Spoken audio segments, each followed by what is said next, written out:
It was a Tuesday, or maybe a Wednesday. Honestly, the day itself doesn't really matter. It was mundane. Utterly, reliably mundane. I was probably making tea, or just staring out the window. Pigeons had turned my street into a metropolis. My phone buzzed on the kitchen counter. A familiar, almost comforting sound. I glanced at the screen, expecting a friend or a notification. The name on the screen was my own. The message sat in a stark blue bubble. It read, "The door is open now." I picked up the phone. My hands felt unsteady. I read it again. "The door is open now." It wasn't a reminder. It wasn't a note to self. The phrasing was odd, slightly ominous. Who was it for? Why would I send it? I checked my sent messages. There it was, time-stamped a minute before.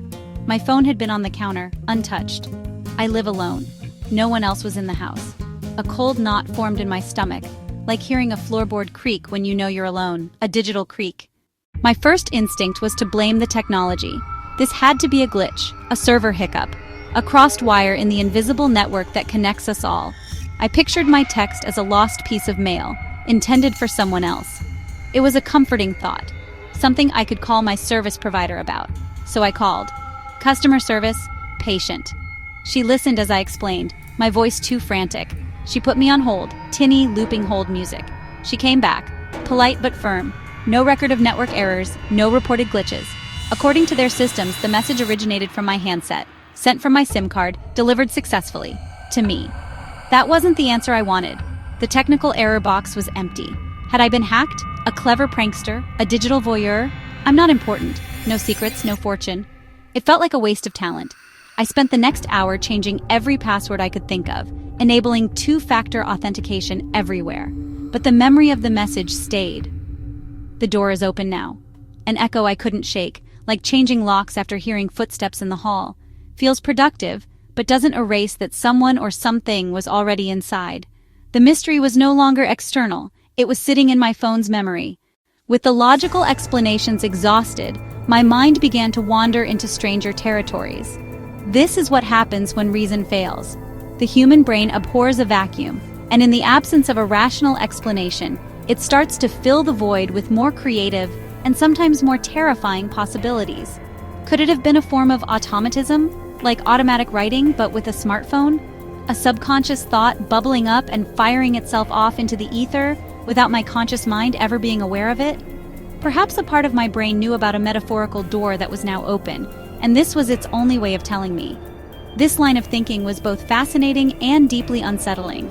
It suggested a division within myself, a ghost in my own machine.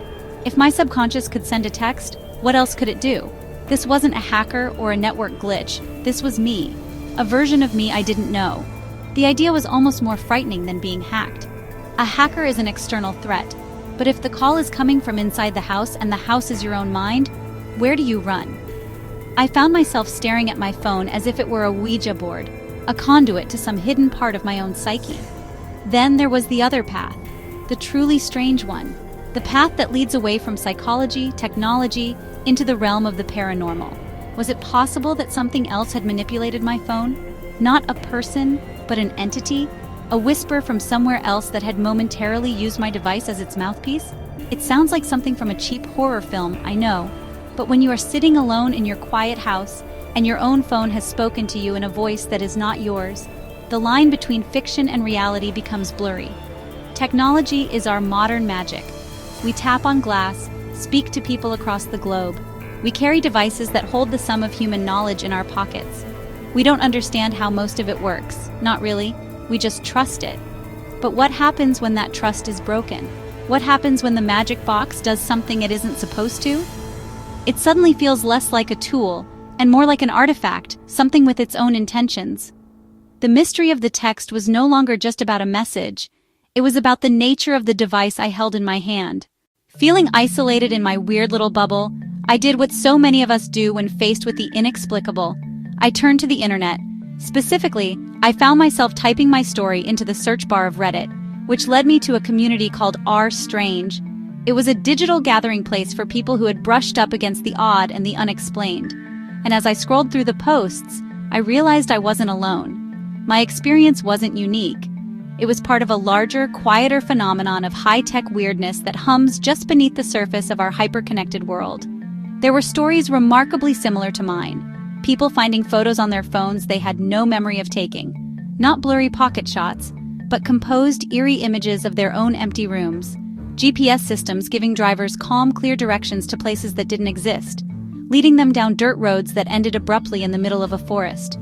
One user described their smart speaker spontaneously reciting a list of names in the middle of the night. Another found a voice memo on their phone of what sounded like two people whispering in a language they didn't recognize, recorded while they were supposedly asleep. Reading these accounts was a strange mix of comfort and dread.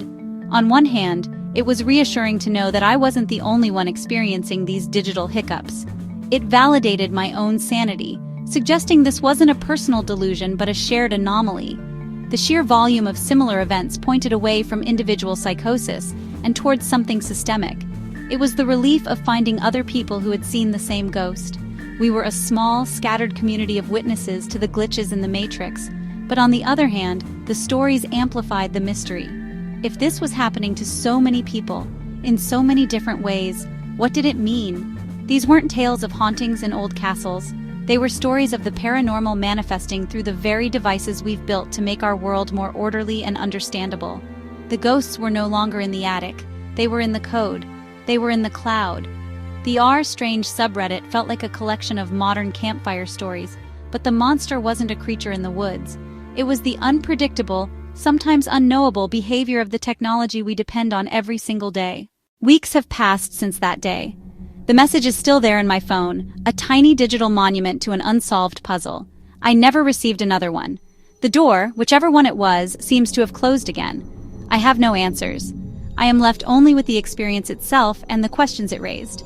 The event forced me to confront how much faith we place in our technology. We trust it with our secrets, our schedules, our relationships, our very words.